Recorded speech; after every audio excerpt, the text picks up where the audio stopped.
Every time I move from one program to the other, I'm often told that this is a different ball game, or we are different.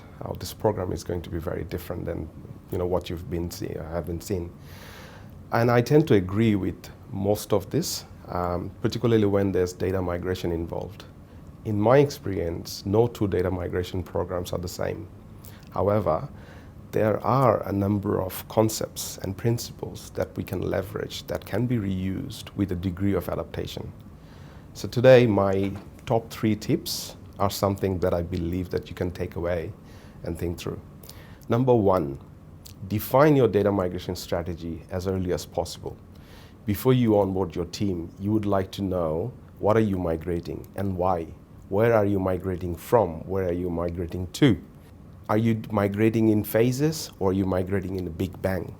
What are the dependencies that you may have at a program level from other parties or other business units within the organization, or even from external parties or external regulatory bodies? You need to understand all of this and define all of this to really cater to what resource requirements that you may have and what are they going to do when they come on board. Now, when you try to answer some of these questions that I just said, you'll come up with some more questions, but that's okay. You are strategizing. Number 2, in my experience, what I've seen is the longest running substream within a migration stream is data quality management. Oftentimes, we start at the onset of the program and we go all the way to the end. You may be able to successfully diminish the exceptions curve very quickly. However, getting rid of the tail seems like an endless job. And sometimes it goes beyond the go live, and that's okay. And they may require post-implementation resolution.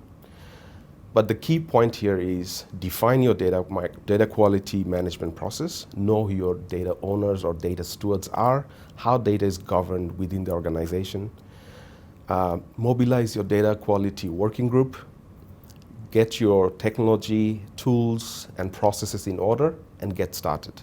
My third and last tip for today would be to find the right balance of testing that you need to do for data migration program. You would see that we do trial conversions or mock migrations. Some would even do dress rehearsals leading up to the go live. But what else? I would say that testing your core business functionalities with migrated data is probably one thing to consider. And how far do you go? Do you test day 1 that your business functionalities are working with the migrated data? Do you go even day 2, day 3, or even to the end of month? Do you test the end of fiscal year even? Do you go down to downstream? How far do you go down to do all the testing with migrated data? The other thing that's important knowing when you're planning for testing is how do you create and maintain the test data?